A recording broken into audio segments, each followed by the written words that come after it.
Aleluia. Vamos aplaudir o Senhor mais uma vez? Glória a Deus. Aleluia. Vamos incendiar este lugar nesta manhã? Essa é a proposta do Senhor para este lugar.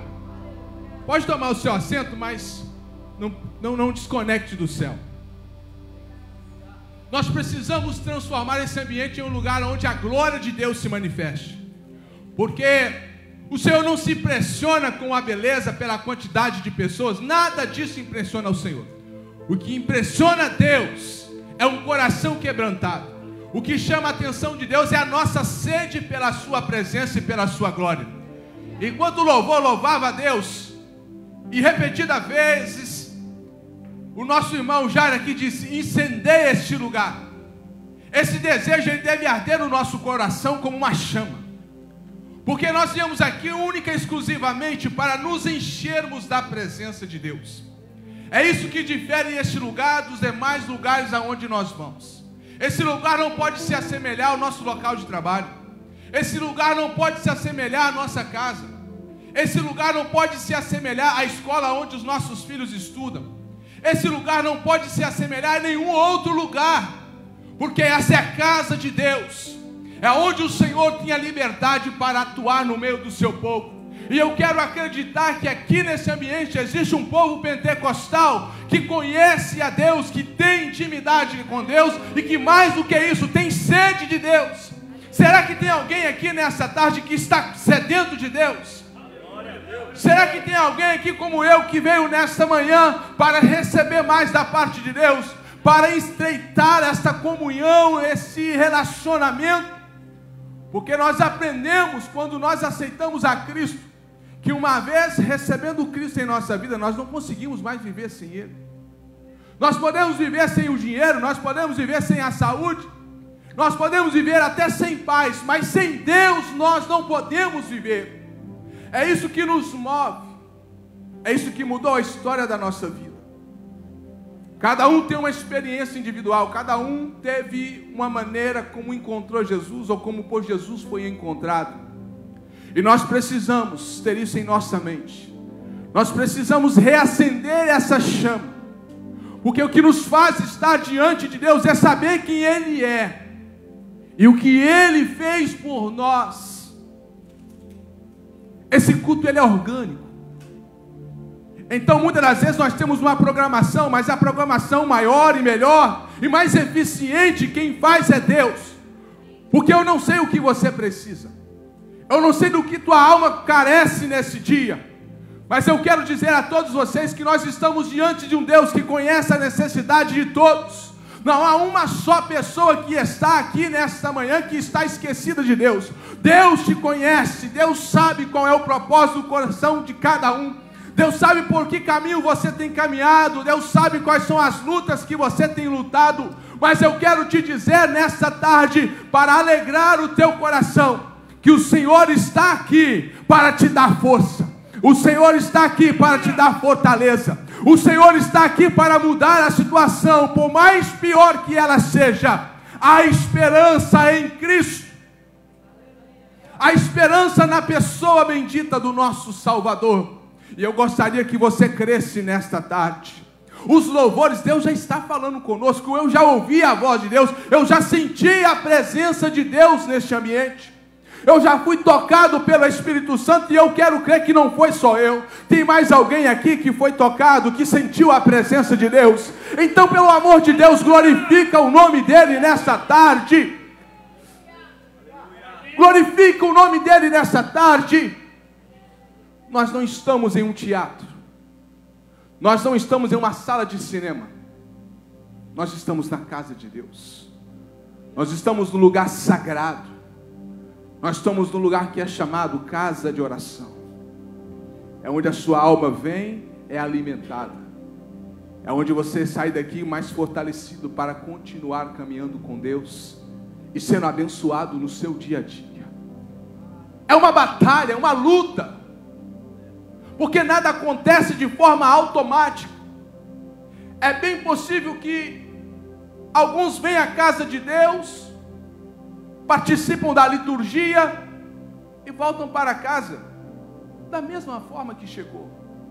Porque nada acontece no reino de Deus, no mundo espiritual, de forma automatizada. Nós temos que provocar o céu. Como Jacó naquele dia e que lutou com o anjo de Acrimoncaço. Ele tinha um desejo, tinha uma proposta, tinha uma necessidade, tinha um propósito definido. Os irmãos que leem a palavra de Deus, que leem a Bíblia Sagrada, sabem do que eu estou dizendo.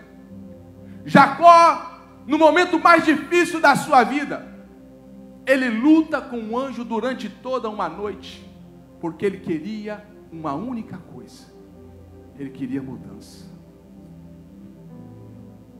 Ele queria ver algo de novo acontecer na sua vida. Como foi cantado aqui, eu quero viver algo novo. Mas no céu, no reino espiritual, você precisa provocar esse algo novo. E eu quero te convidar, em nome de Jesus, provoque o céu nessa tarde. Porque eu estou aqui provocando o céu em meu favor, porque eu preciso de Deus. Porque a minha alma tem sede, como o salmista diz, como a corça suspira pela fonte de água. Assim, Senhor, a minha alma suspira por Ti, a minha alma tem sede de Ti. Será que não há sede de Deus no seu coração nesta manhã, nesta tarde? Será que o seu coração não se move desejoso de receber algo novo da parte de Deus? De se aproximar um pouquinho mais de Deus? Porque para muitos Deus está distante, para outros Deus está mais perto. Mas eu quero dizer nesta tarde que Deus está acessível a todos. Não há uma só pessoa que pode dizer aqui: olha, Deus está distante e eu não tenho como acessá-lo. A Bíblia diz que Jesus, Ele veio para mudar esta realidade, de maneira que hoje todos nós temos acesso ao trono da graça. A Bíblia me garante isso. Todos nós aqui temos acesso.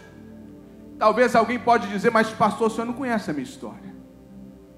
Os meus pecados me impedem de aproximar de Jesus. Ei, deixa eu te dizer, a Bíblia diz que Ele já levou os nossos pecados. O preço foi pago. O castigo que nos traz a paz estava sobre Ele, e pelas suas pisaduras fomos sarados. De maneira que a sua expectativa em relação a esse culto precisa ser diferente. Porque o acesso foi liberado. E nós podemos nessa tarde mudar a história desse culto. Nós podemos nessa tarde sair daqui com uma experiência diferente, com a maior de todas as experiências da nossa vida. Você poderá sair deste lugar e dizendo amanhã para as pessoas do seu convívio: olha, ontem eu estive na igreja e Deus resolveu descer naquele lugar e Deus mudou a minha história. Porque é isso que eu quero e é isso que Deus quer para as nossas vidas. Agora eu quero te perguntar: você está disposto a se esforçar, ainda que seja um pouco, para alcançar o benefício da parte de Deus? Aleluia, aleluia, aleluia. Há um aperto no meu coração nessa tarde. Há um desejo de pregar e ministrar a palavra. Mas ao mesmo tempo, meus queridos, eu preciso alertá-los acerca das realidades do mundo espiritual. O mundo físico tem as suas leis, o mundo espiritual também tem as suas. E nós precisamos compreender tanto um mundo quanto o outro, tanto um reino quanto o outro. Porque é uma batalha travada. Com os olhos físicos nós não vemos, nós não vemos. Mas há uma batalha travada, há uma luta. Ao tempo em que Deus se interessa em abençoar a sua vida, ao tempo que Deus deseja nesta tarde te trazer algo novo, alguém que luta para que isso não aconteça, alguém que luta dia e noite para que você não vença, para que você não alcance os objetivos de Deus, para que você desista dos seus sonhos, para que você se convença que não há mais nada o que fazer. Escuta nesta tarde, pelo amor de Deus, Jesus não morreu na cruz em vão. Ele sabia que através da sua morte Ele traria vida para todos nós. e através da sua vida nós viveríamos eternamente com Ele. Então alegra o teu coração e não dê ouvidos à voz de Satanás, porque ele tem como objetivo enganar. Você é um escolhido. Olha para essa pessoa que está do seu lado e diga para ela: olha, você é um escolhido de Deus. Você é uma escolhida de Deus. Então levante a tua cabeça, porque você é mais que vencedor. Aleluia. A Bíblia diz, os escritores aos Hebreus, ele afirma dizendo que sem fé é impossível agradar a Deus. Por que eu estou te dizendo isso? Porque você pode ouvir a mais linda mensagem, você pode ouvir o melhor dos louvores, você pode se sentir bem, confortável, mas se não tiver fé, esse ambiente perde a razão de ser. Se não houver fé, você não acessa o mundo espiritual. É como um celular sem sinal de internet, você não vai acessar nada, porque você não tem sinal. E é preciso que a fé esteja despertada no nosso coração, porque com fé, até sem mensagem, a glória de Deus manifesta. Porque com fé, até sem louvor, a glória de Deus se manifesta. Porque com fé, até sem saúde, a glória de Deus se manifesta. Porque com fé, até os problemas são inferiores. Oh, aleluia. E a Bíblia já nos alertava, Jesus dizendo: porventura, quando vier o Filho do Homem, achará fé na terra? Nós vivemos tempos onde as pessoas se apegam a coisas, onde as pessoas procuram se proteger da melhor forma, onde as pessoas procuram ter um backup, uma segurança, e não existe segurança maior do que em Cristo. Não existe segurança maior do que em Deus. O salmista diz: olha, uns confiam em carros, outros confiam em cavalos, mas eu confio no Senhor, e dele farei menção. Eu olho para os montes e pergunto: de onde me vem o socorro? O meu socorro vem do Senhor, que fez os céus e a terra. Oh, aleluia. O Espírito Santo está comunicando com alguém aqui nesta tarde. O Espírito Santo está fazendo alguém entender alguma coisa aqui nessa tarde. Porque tem pessoas que lutam dia e noite, entra dia, sai dia, entra semana, sai semana, entra mês e sai mês, e ela não consegue compreender as verdades de Deus, e ela fica frustrada no seu coração, dizendo: meu Deus, mas as coisas não acontecem, as coisas não mudam, o que eu faço? Muda a estratégia, muda o método, aprenda com quem sabe ensinar. Jesus disse: aprendei de mim, e através da sua palavra. A Bíblia afirma que essa palavra aqui, ela é poderosa, ela é apta para ensinar, ela é apta para instruir, ela é apta para corrigir, ela é apta para nos ensinar a justiça de Deus. E sem a compreensão dessa palavra, são dois elementos essenciais para a vida cristã, e eu queria que você entendesse isso. Dois elementos essenciais da vida cristã, que sem esses dois, não tem como se relacionar com Cristo, não tem como viver com Cristo. Você pode vir à igreja, pode ser simpatizante, pode ser um seguidor como Jesus tinha muito nos seus dias, e nós precisamos saber a distinção entre quem segue e quem é discípulo. Porque ainda nos nossos dias, existe uma multidão de seguidores, mas de poucos discípulos. Seguidores andam com Jesus, seguidor vê milagre, mas somente discípulo conhece o coração de Jesus. Somente discípulo tem intimidade com Jesus. Somente discípulo sabe o gosto dele. Somente discípulo se submete à sua vontade. E eu não sei se você hoje aqui está na condição de quem segue, ou se você está aqui na condição de discípulo. Mas eu quero falar de dois elementos, não é a mensagem, irmãos, eu não sei para onde Deus está me levando, mas é algo necessário à sua alma. E eu não estou aqui preocupado, porque eu estou sob a direção do Espírito Santo e que Ele me guie e me leve para onde Ele quiser. O importante é que no final desse culto você saia daqui mudado, transformado e cheio da virtude do Espírito Santo. Os dois elementos que eu julgo ser um dos principais: oração e leitura da palavra. Não dá para ser um crente autêntico sem esses dois elementos: oração e leitura da palavra. Por que a oração? Porque a oração é o único meio pelo qual nós chegamos até Deus. Os tempos mudaram. Jesus nos ensinou acerca da oração lá em Mateus, no capítulo 6, onde ele fala a oração do Pai Nosso. Eu não vou entrar no detalhe da questão. Jesus nos ensinou como acessar ao Pai através da oração. E não há outro caminho, outro meio de se chegar a Deus, a não ser através da oração. A oração é a maneira mais fácil.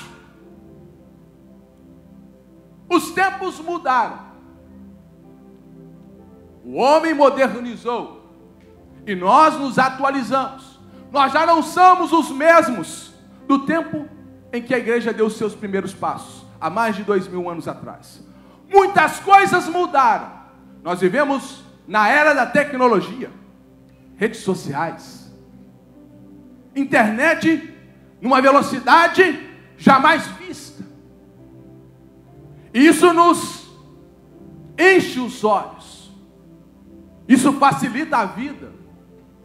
Eu lembro de que quando cheguei aqui na América, e quando tinha que ligar no Brasil, aos mais antigos aqui se lembram, quase ninguém tinha um aparelho celular. Ainda tínhamos o telefone em casa. E tínhamos que ir na loja brasileira ou hispana comprar um cartão para que a gente pudesse ligar para o Brasil. Eu sei que a maioria aqui não é dessa época, mas tem alguém aqui que é dessa época. E quando acessávamos a internet, era a internet de escada, que era uma perturbação e uma luta, porque não tinha outra opção. Às vezes dava certo, às vezes não. 90% das vezes não dava certo, mas era o melhor que tinha. E a gente estava feliz com isso.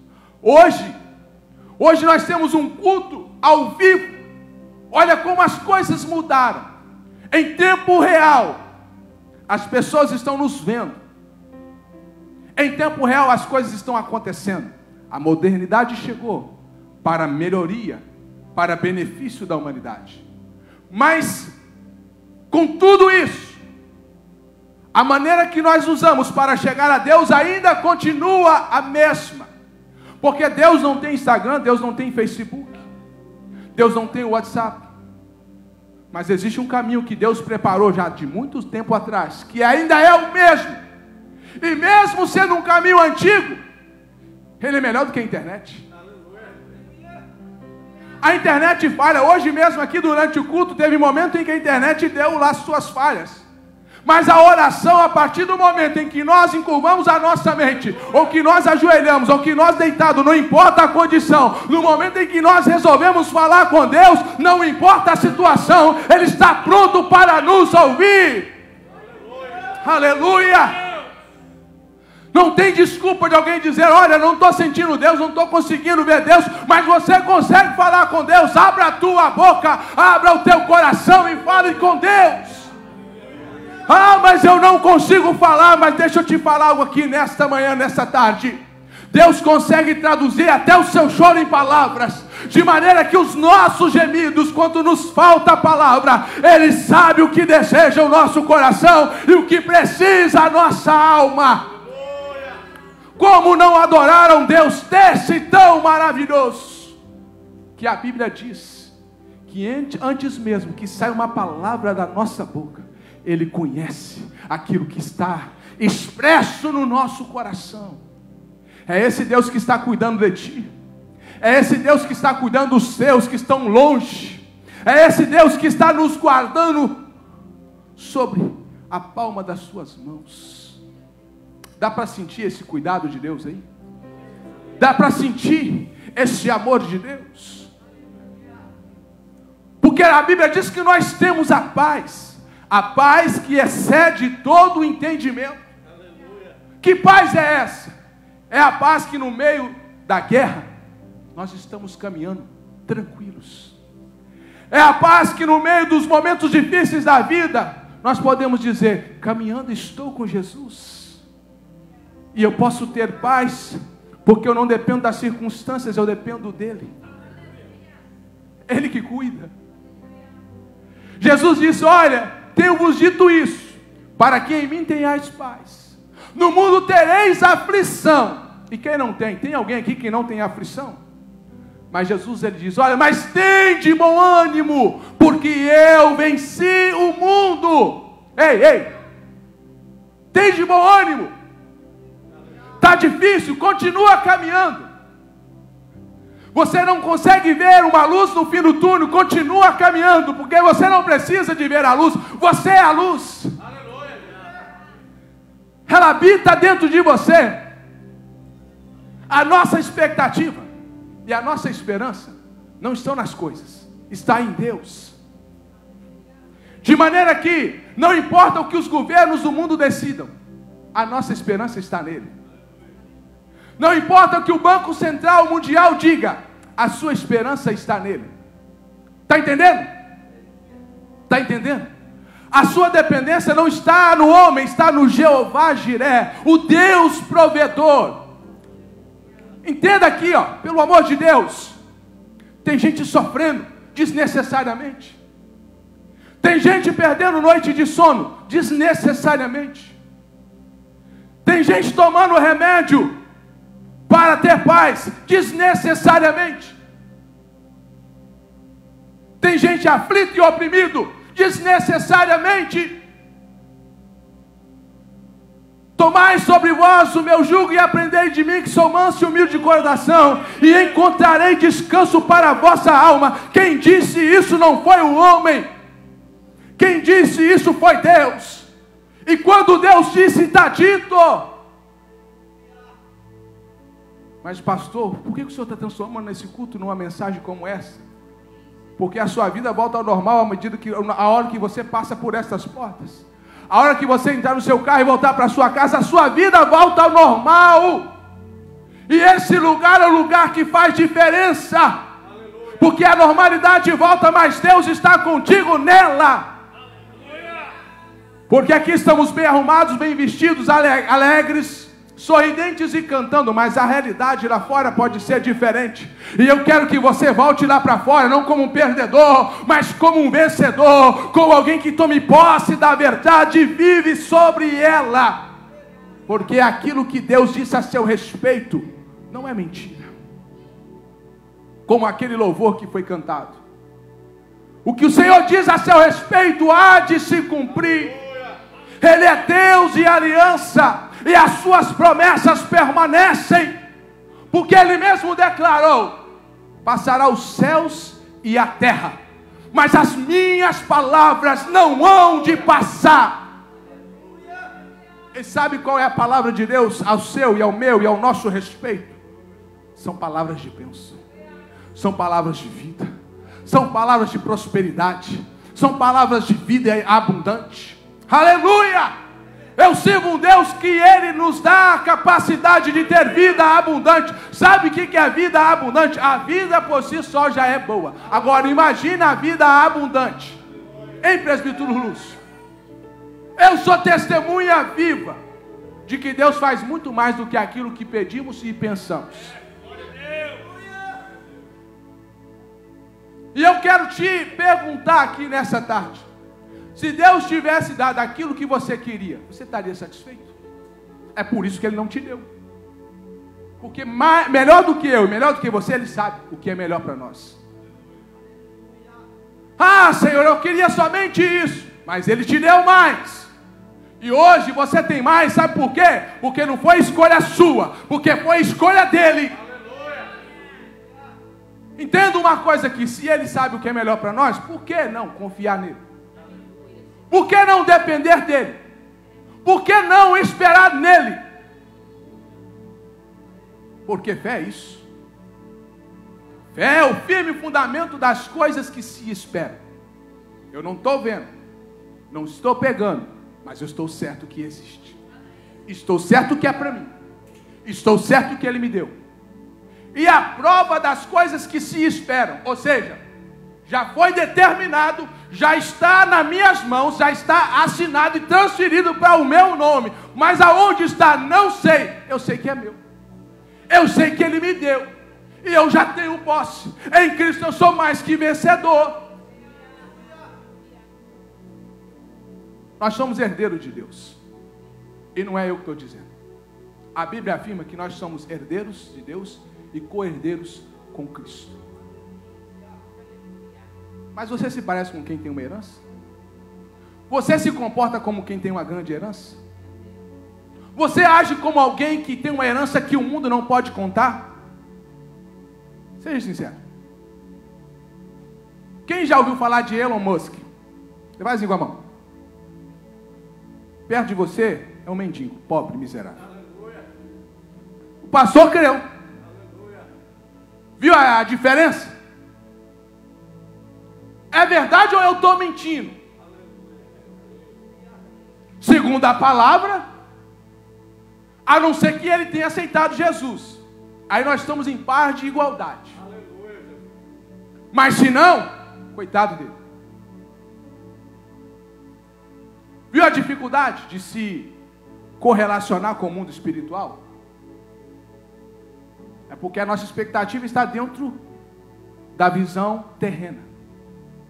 E quando a nossa expectativa está dentro de uma visão terrena, aí nós impedimos a ação de Deus na nossa vida. E não se assuste que isso pode acontecer com qualquer um de nós. Pode acontecer comigo. Eu não estou falando aqui como alguém que domina, mas eu estou falando aqui como alguém que luta diariamente para sujeitar a minha vida, o meu corpo, o meu ser a Cristo, para viver a sua palavra, para viver as suas promessas. E eu confesso, não é uma tarefa fácil. Seria muito bom se houvesse um piloto automático para servir a Deus no nível que Ele quer, mas aí seria simples demais. O Deus que eu sirvo, que você serve, não faz robôs. Nós fazemos, Ele não. Todos nós aqui somos seres individuais. A sua digital não confere com a de ninguém. Gêmeos que são gerados no mesmo útero não tem a mesma digital. Isso é para Deus dizer o seguinte: eu faço em grande escala, mas faço de forma individual. Cada um tem uma característica própria. Há uma promessa de Deus sobre a minha vida e sobre a sua vida, e é sobre isso que eu quero que você nesta noite tome posse, consciência, e haja sobre essa realidade. O tema que eu escolhi para a tarde de hoje fala sobre edificando um altar. São 12:24. Eu não sei se vai dar tempo para pregar sobre esse tema, mas tudo que eu estou falando está relacionado. O texto, vamos lá, vamos abrir a Bíblia e vamos ver o que dá para fazer ainda. Porque eu sei que Jesus já está falando, já falou e vai continuar falando. O texto que eu escolhi, irmãos, está lá na segunda carta. Ou na segunda carta não, porque não é epístola, né? Está no segundo livro do profeta Samuel, no capítulo de número 24.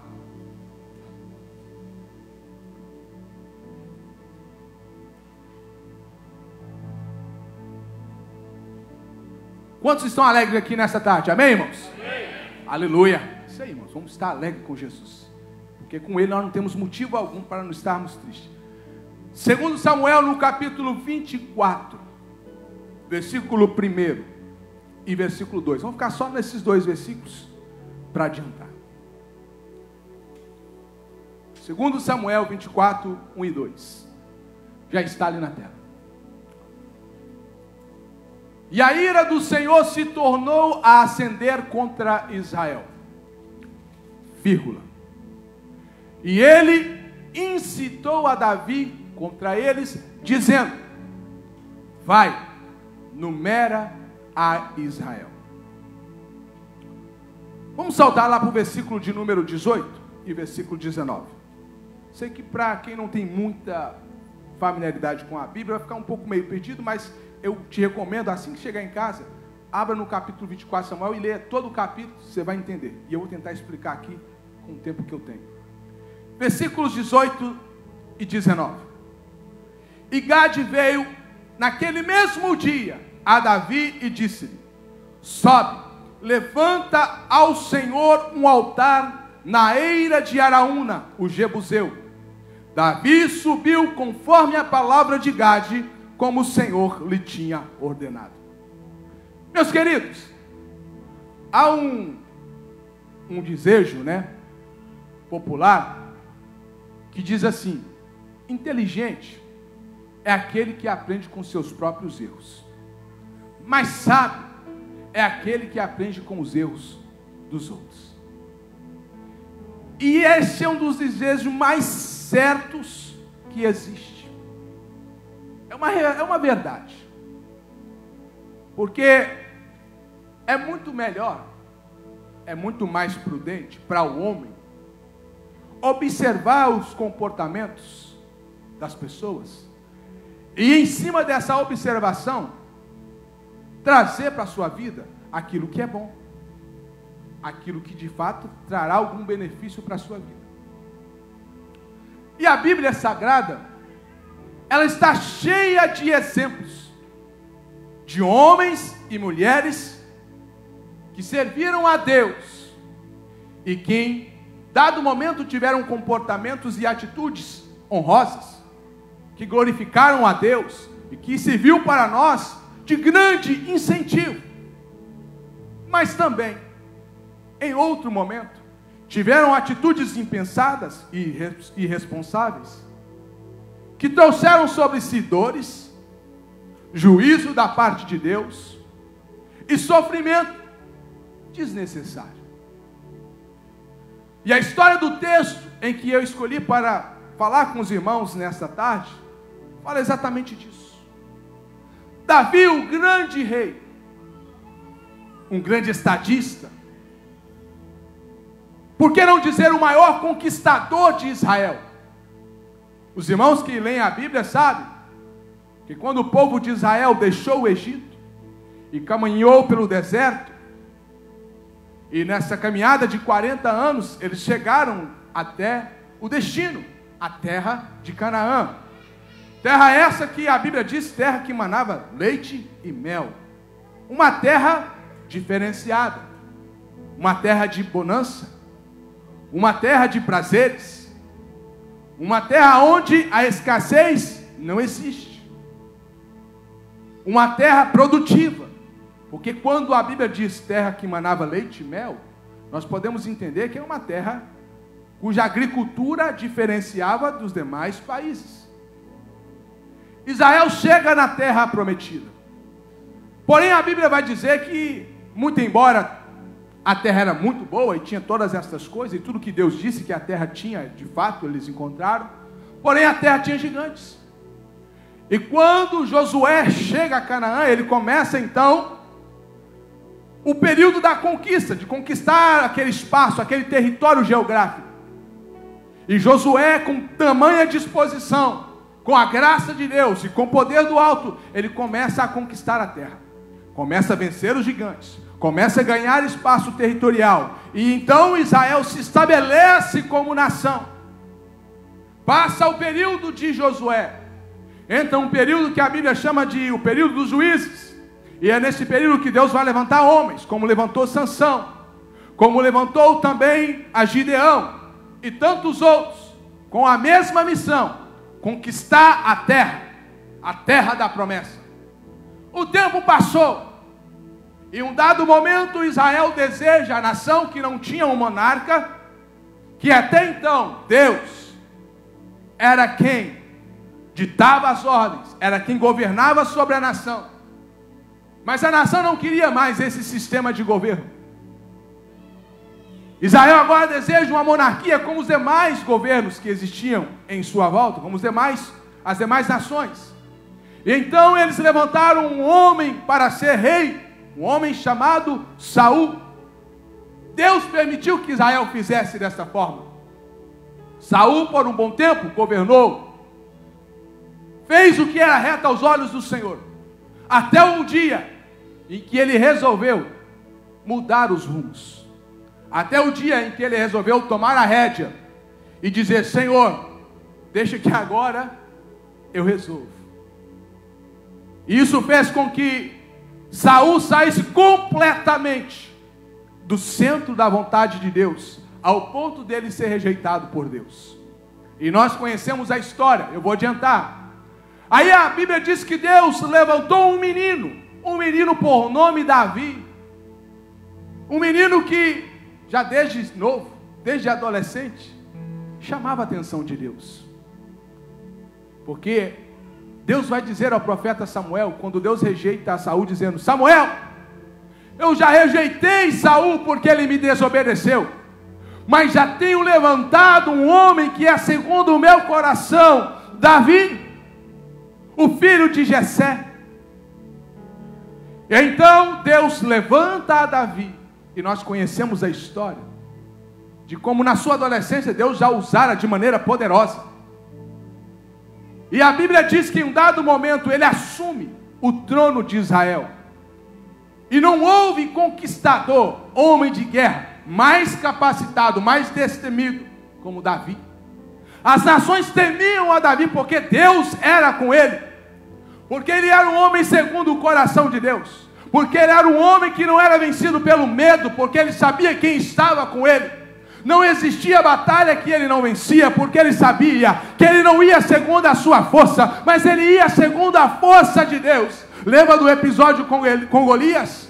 Ele sabia que ele era incapaz de vencer Golias pela sua própria força, mas ele disse: Golias, tu vem contra nós com espada e lança, mas eu vou contra ti em nome do Senhor dos exércitos. E por isso Davi se destacou.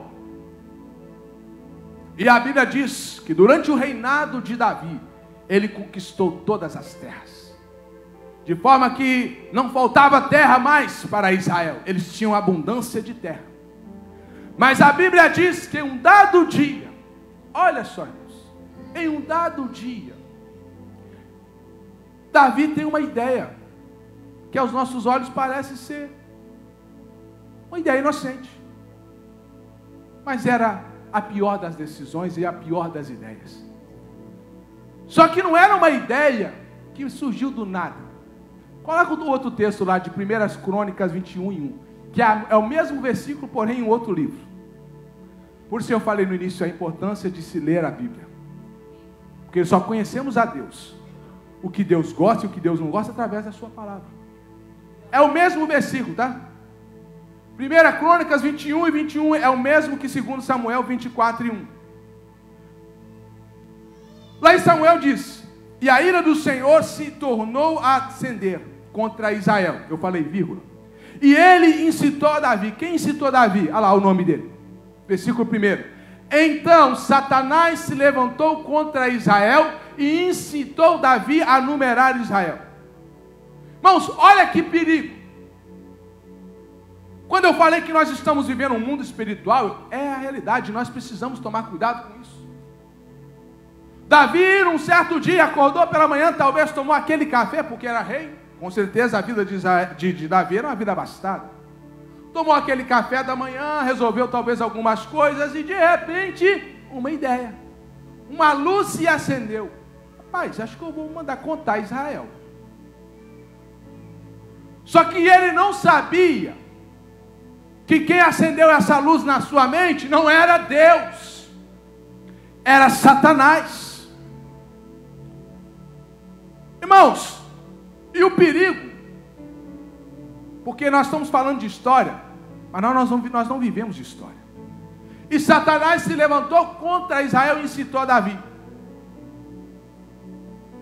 Quantas das vezes a gente já ouviu alguém dizer: rapaz, eu tive uma ideia do nada. Do nada estava assim, tive uma ideia. Há quem ainda diga assim: rapaz, Deus me tocou no negócio aqui. Toma cuidado, irmãos. Porque Deus fala, mas o diabo também fala. Deus sabe o que pensa o seu coração, o diabo não. Mas ele pode julgar um conselhozinho na sua mente e você até achar que é Deus que está falando contigo. É um alerta para nós aqui, porque para Davi, ele agiu com a mesma estratégia. e incitou Satanás a Davi a numerar Israel. Sabe por quê? Porque o censo que Davi editou era uma agressão contra os princípios da palavra de Deus. Não havia pecado em enumerar a nação, desde que isso fosse uma ordem de Deus. E Davi tomou essa atitude sem consultar a Deus, sem buscar a Deus se essa era ou não a sua vontade, mas o seu coração desejou e ele fez. Ei, toma cuidado com o que deseja o seu coração. Você pode estar trabalhando a serviço de Satanás sem perceber, porque se a sua atitude não glorificar o nome do Senhor, certamente, possivelmente, você está trabalhando para alguém. Incitou, irmãos, essa palavra incitou, irmãos, pensa numa palavra que Deus odeia. Porque da mesma forma que Satanás incitou Davi contra Deus de maneira inconsciente, nós corremos o risco também de incitar os nossos irmãos contra nós mesmos ou contra outros, com as nossas atitudes. E as consequências são iguais ou pior do que aconteceu com Davi. Satanás entrou no coração de Davi e incitou a pecar contra Deus. E Davi não percebeu. E deu a ordem. E disse Davi ao seu chefe, o chefe do seu exército, o general Joabe: Joabe, eu tive uma ideia. Faz o seguinte: sai pelas cidades, pelos estados, e contabiliza para mim a nação. Irmãos, a hora que isso chegou no ouvido de Joabe, Joabe parece que estava em oração. Joabe olhou assim e falou: meu rei, o senhor tem certeza? Olha que Joabe disse: meu rei, não te preocupa. Ainda que o número dos homens de Israel seja o dobro daquilo que apareça, tranquiliza o teu coração. Ou seja, rei, não preocupa com isso não. Até hoje nós não precisamos preocupar com a quantidade de homens da nação, com o número dos habitantes, dos israelitas, do povo judeu, porque ele sentiu que Davi estava caminhando por um caminho perigoso, estava trilhando por um caminho perigoso. Mas a Bíblia diz que Davi não quis saber. Vai, Joabe, conta ao povo. E a Bíblia diz que eles saíram para contabilizar a nação. Durante 9 meses e 20 dias, eles ficaram contabilizando o povo. E ao final desses 9 meses e 20 dias, Joabe chega diante do rei, com o censo pronto e completo. Rei, cheguei. E fiz, rei, exatamente o que o Senhor me mandou. Contabilizei a nação e trago boas notícias. Rei, nós temos hoje 1.300.000 homens preparados, prontos para a guerra. Olha que notícia.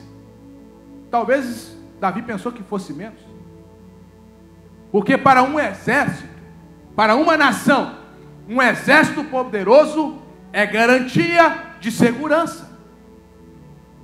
A exemplo dos Estados Unidos, o que os Estados Unidos investe na defesa é invejável a qualquer outro país do mundo. O segundo maior país do mundo investe insignificativamente muito menos do que os Estados Unidos, o que faz com que essa nação seja uma nação temida. E esse mesmo sentimento, esse mesmo princípio de cálculo estava no coração de Davi. Olha, nós estamos com tudo. 1.300.000 homens é capaz de colocar medo em qualquer nação. Ninguém vai tirar, como nós dizemos, ninguém vai tirar farinha com nós. Mas a Bíblia diz que no momento em que Davi ouve a soma dos homens, ele cai na real. Versículo de número 10, 2 Samuel 24. E o coração doeu a Davi, depois de haver numerado o povo, e disse Davi ao Senhor: muito pequei no que fiz, porém agora, ó Senhor, peço-te que traspassa a iniquidade do teu servo, porque tenho procedido muito loucamente. Irmãos, eu admiro Davi, tá? Mesmo apesar dele Davi dava umas bolas fora, umas coisas muito estranhas. A Bíblia diz, eu já disse aqui, que Davi era um homem segundo o coração de Deus. Pensa num homem corajoso. Pensa num homem destemido. Um homem que com ele não tinha tempo ruim. Era um homem que Deus podia contar 24 horas por dia, 7 dias da semana. O que Deus mandava ele fazia e não queria saber se era para matar, matava, se era para fazer viver, ele fazia. Não tinha problema para Davi. Mas Davi era aquele tipo de jogador que era bom no ataque, mas na defesa ele só cavava pênalti. Contra. Olha a bola fora de Davi. Porque Davi, ele deu uns tropeços na história da vida dele, são tropeços assim, imperdoáveis. Sorte que ele errou com Deus, que Deus perdoa, o homem não. Davi dá uma bola fora agora. Só que o que me admira em Davi, pastor Léo, é que ele reconhecia. Porque é difícil, irmãos, não é falhar. Falhar é fácil. Difícil é reconhecer que errou. Difícil é você olhar para dentro de si e falar, rapaz, eu falhei. Só que reconhecimento sem confissão não tem muito valor, não. Porque quantos reconhecem que é errado, mas nunca confessa? Nunca reconhece. Davi reconheceu, falhei. E já logo foi falar para o Senhor, Senhor, eu falhei, Senhor. Eu pequei, errei loucamente, procedi loucamente contra o Senhor, pelo amor de Deus. Transpasse do seu servo essa iniquidade. Esse não sou eu por um momento, um deslize. A soberba veio e eu aceitei. Eu me ensoberbeci porque, meus queridos, Davi aprendeu, foi cedo a depender de Deus. Quando Davi matou o urso, ele não tinha músculo suficiente, nem força, nem estratégia, nem arma. Ele só tinha fé e a confiança em Deus. Quando Davi matou o leão, da mesma forma, não tinha estratégia, não tinha ajuda, não tinha força, não tinha tamanho, mas tinha Deus.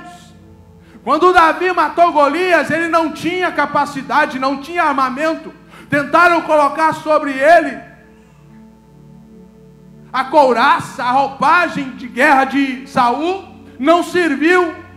E Davi disse, olha, não, pode tirar isso de mim, isso está me atrapalhando. Faz o seguinte, deixa eu no ribeiro ali, eu vou pegar 5 pedrinhas, e eu tenho aqui um estilingue aqui, com ele eu resolvo o problema. Sabe por quê? Porque a confiança de Davi estava em Deus. Ele aprendeu a confiar e a depender de Deus. Agora Davi age loucamente, porque em algum momento na história da vida de Davi, ele pensou que sozinho ele conseguia fazer alguma coisa. Em algum momento na história da vida de Davi, ele pensou, olha, com 1.300.000 homens, eu consigo dar conta de governar, reinar Israel. Com 1.300.000 homens, eu vou conseguir chegar aonde eu desejo. E assim como foi com Davi, eu quero te dizer, com a sua força você não chega a lugar algum. Com a sua confiança em si mesmo, você não chega a lugar algum. Porque eu preciso aprender a depender de Deus. Ah, eu sou bom nos negócios. Sem Deus você não vai chegar a lugar nenhum. Ah, eu sou um profissional de qualidade. Sem Deus você não vai chegar a lugar nenhum. Ah, mas hoje eu tenho um documento na América. Com documento sem Deus você não chega a lugar nenhum. Ah, mas eu já consegui conquistar, comprei casas, comprei fazenda. Mas sem Deus você continua não tendo nada. Davi aprendeu da pior maneira a não duvidar de Deus, a nunca sair debaixo das mãos do Senhor. Como o salmista disse, aquele que habita no esconderijo do Altíssimo, à sombra do Onipotente descansará. Direi do meu Deus, Ele é o meu refúgio e fortaleza. Ele queria sair dessa realidade. Infeliz é o homem que acha que com a força do seu braço ele é capaz de fazer alguma coisa. Não é humilhação reconhecer a dependência de Deus, é sabedoria, é inteligência. Ninguém aqui precisa ser bom, ninguém aqui precisa ser o melhor. Você precisa ser submisso à vontade de Deus, é só isso. Então Davi pecou contra Deus e reconheceu. E agora Davi desesperadamente vai buscar solução. E a Bíblia diz que o juízo de Deus vem. Irmãos, isso é uma coisa que a gente precisa entender. Deus perdoa pecado? Perdoa. E como perdoa? Ele tem prazer em perdoar. E consequência do pecado? Aí já é outra coisa. Porque Jesus diz, olha, Paulo escrevendo aos Gálatas, se eu não me engano, ele diz, olha, não escarneceis.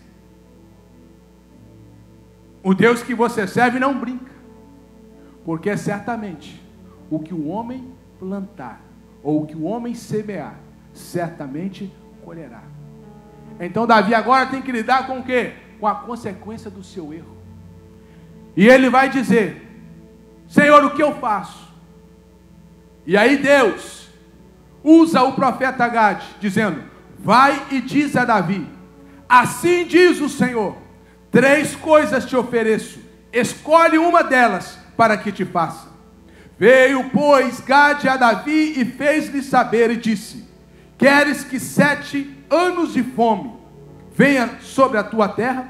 Ou que por 3 meses fujas diante dos teus inimigos e eles te persigam? Ou que por 3 dias haja peste na sua terra, ou na tua terra? Delibera agora e vê que resposta hei de dar ao que me enviou.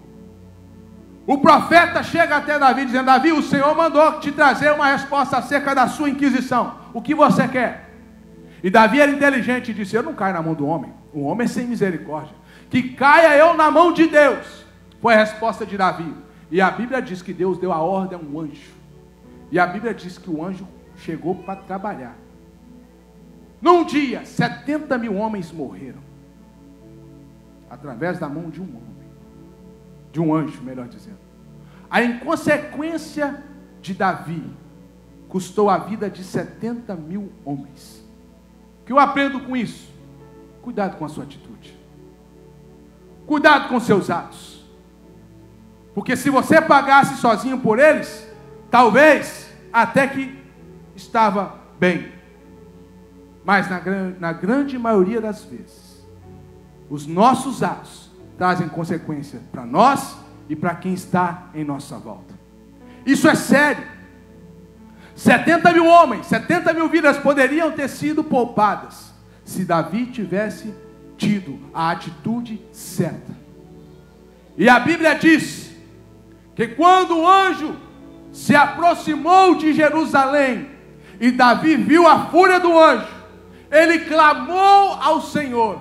E aí, irmãos, aí o meu coração se derrete por Davi. Porque Davi tem uma atitude que pouca gente tem. Quando ele viu que gente estava morrendo e gente inocente, ele disse, Senhor, Senhor, foi eu, Senhor, que pequei contra ti, Senhor. Se o Senhor tiver que trazer mais juízo sobre Israel, que caia sobre mim e sobre a minha casa, porque foi eu, Senhor. Oh, meus irmãos, se tem um tempo que nós estamos precisando de Davi, é hoje.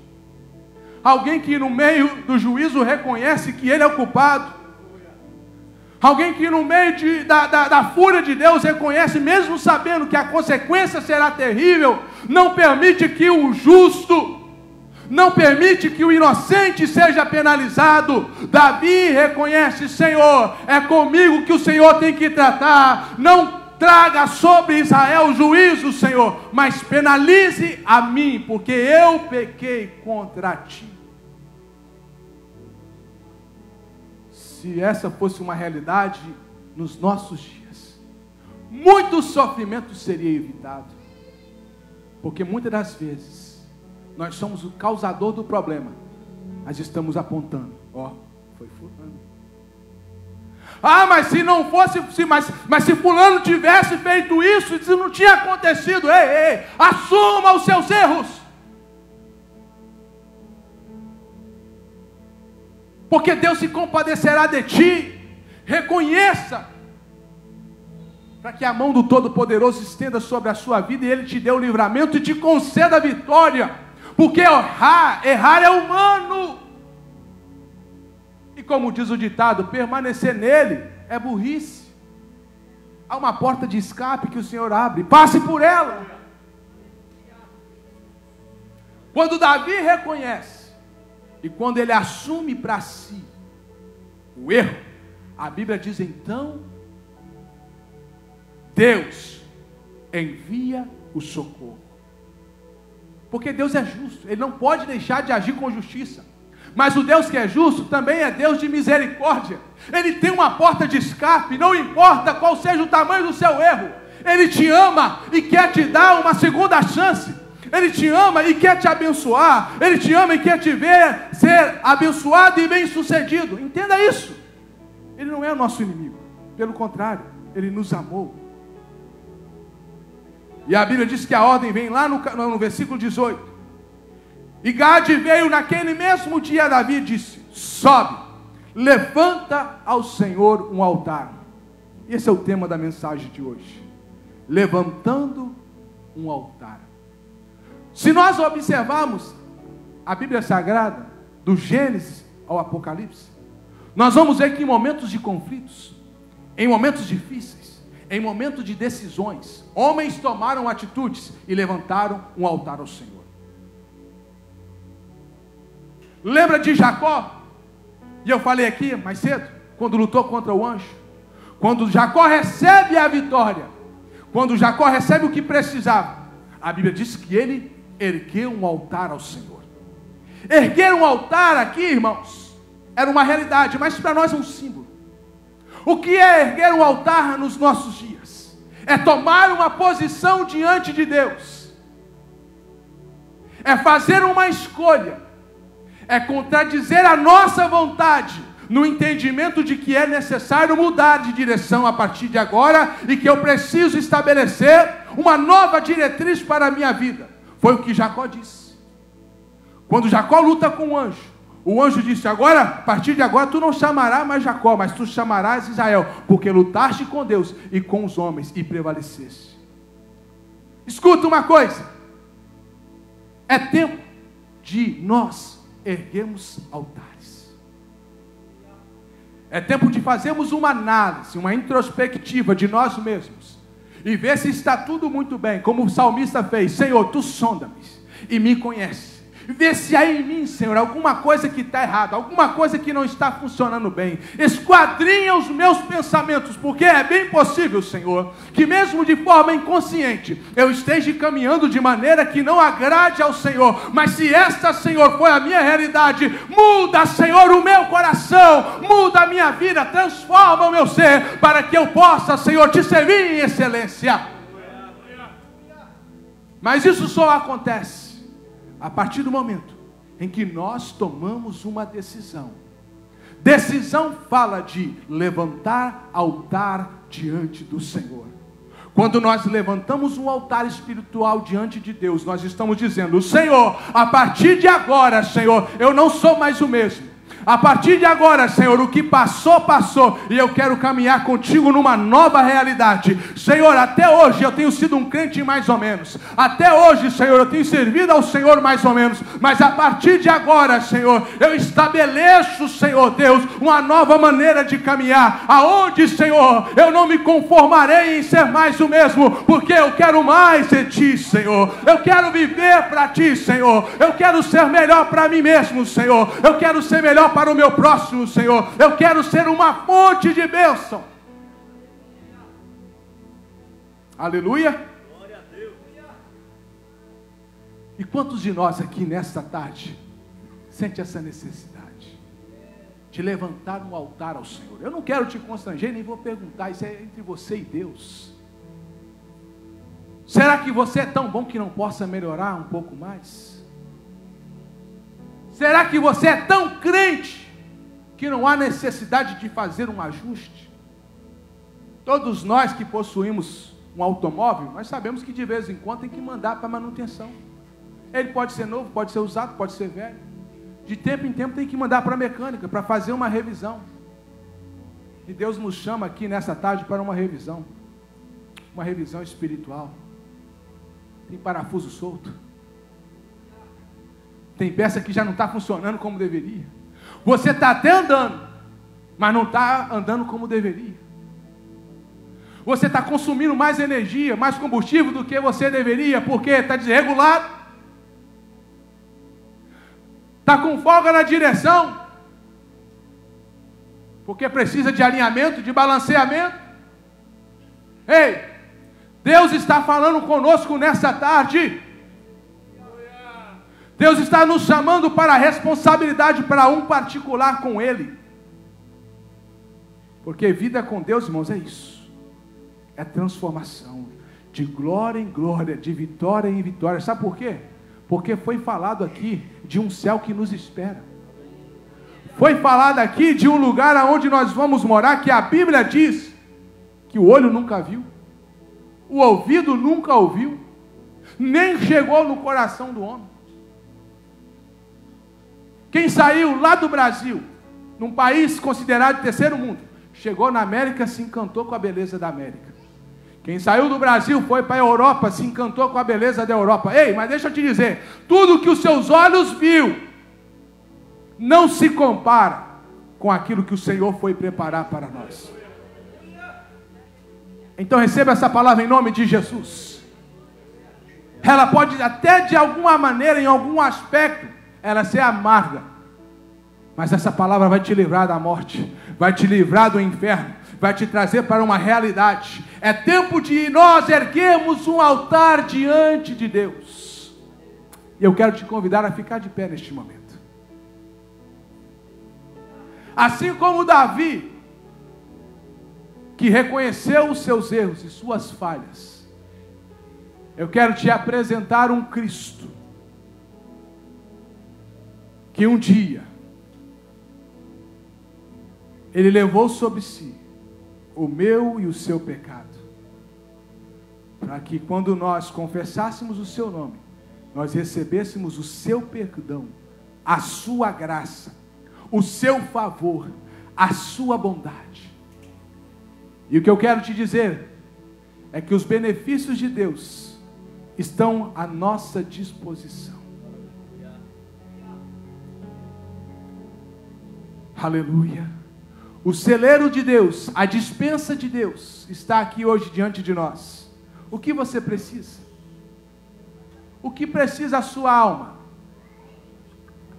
Eu te trago essa palavra porque a Bíblia diz que uma alma para Deus vale mais do que o mundo. E se tiver uma pessoa aqui que está consciente e que essa palavra tocou o teu coração, já valeu a pena estarmos aqui nesse dia. Eu não conheço a história da sua vida. E se você me contar ela, não vai mudar muita coisa, porque eu não posso muito fazer por você. Mas existe alguém entre nós aqui nessa tarde, que é poderoso para mudar a história da sua vida. Assim como ele mudou a minha história, de milhares de pessoas, de milhões de pessoas, Ele pode mudar a história da sua vida. E eu quero te perguntar nesta tarde, com todo respeito e consideração a você, você quer receber esse Cristo na sua vida? Você quer receber esse Cristo que é capaz de mudar a sua história, que é poderoso para perdoar os seus pecados, lançando eles no mar do esquecimento e te dando a maior de todas as experiências, a experiência de viver com Deus e para Deus e ser feliz de verdade? Porque não há felicidade no mundo. No mundo o que há é ilusão. Aquela felicidade, aquela alegria que só dura enquanto a cerveja está no copo. Aquela alegria, aquela felicidade que só dura enquanto você está na roda de amigos. Isso não é felicidade. Felicidade de verdade está em Cristo. Quantos concordam comigo? Digam amém. Amém. Felicidade está em Cristo. Porque Ele é quem nos enche de toda a sorte de bênção. Tem alguém para Cristo nessa tarde? Eu não quero insistir, irmãos. Porque Jesus é bom demais. Jesus não é como aquela banana na feira, que já está madura e a feira está acabando, e alguém está dizendo, compra porque caiu o preço, está pela metade. Não, Jesus ainda é o mesmo. E nós não estamos aqui negociando. Mas eu quero te dizer que Jesus é a melhor escolha que você pode fazer. Você quer voltar para a sua casa com seu nome escrito no livro da vida? Você quer depender única e exclusivamente dEle? Que Deus te dê uma outra oportunidade, mas você ainda tem a chance, fica a seu critério, porque Jesus Ele não força, Jesus, ele é educado. Ele diz: eis que estou à porta e bato. Se você abrir a porta, ele entra. Mas se você não abrir, ele vai ficar do lado de fora batendo até o dia que você abrir. Eu quero orar com essa igreja nesta tarde. Encurva sua mente. Senhor, meu Deus e meu Pai. Senhor, eu quero te agradecer, ó Pai, nesta tarde, pela oportunidade de poder expressar aos teus filhos a tua palavra. Senhor, estou aqui, Senhor, como teu servo, e buscando fazer, ó Pai, aquilo que o teu Espírito me tem orientado. Ó Deus bendito e santo, que os teus filhos sejam fortalecidos, sejam os teus filhos abençoados, que o temor do Senhor, ó Pai, esteja no coração de cada um deles. Ó Pai, que os teus filhos saiam deste ambiente, Senhor, na certeza de que ouviram a tua voz, e que esta voz fará mudanças e transformações na vida de cada um deles. Que nós, Senhor, nunca mais sejamos o mesmo, Senhor. Que haja um mover do teu Espírito, mudando, Senhor, a nossa maneira de pensar, a nossa maneira de agir, a nossa maneira, Pai, como nós nos relacionamos. Ó Deus, que haja, Senhor, uma aproximação maior com o teu Espírito, através da oração, como foi mencionada, através da leitura da tua palavra, como aqui foi dito. Senhor, o que queremos, Senhor, é mais de ti e menos de nós. Ó Deus bendito e santo, que essa semana que se inicia seja uma semana diferente, seja uma semana onde o teu Espírito traga um despertar sobre nós, nos fazendo refletir, Senhor, sobre para onde estamos indo, como estamos indo, Senhor. E se isso, Pai, de alguma forma tem agradado o teu Espírito, Senhor, em nome de Jesus, Pai, eu quero te agradecer por cada vida aqui presente. Estamos vivendo um novo tempo, estamos vivendo uma nova realidade, e sabemos que isso, Senhor Deus, só terminará no dia em que nós adentrarmos os portais celestiais e estarmos contigo para todos sempre. Por isso, Senhor, eu peço a tua bênção sobre a tua igreja, desde agora e para sempre. Amém. Vamos aplaudir ao Senhor? Aleluia, Jesus. Aleluia. Deus abençoe a todos.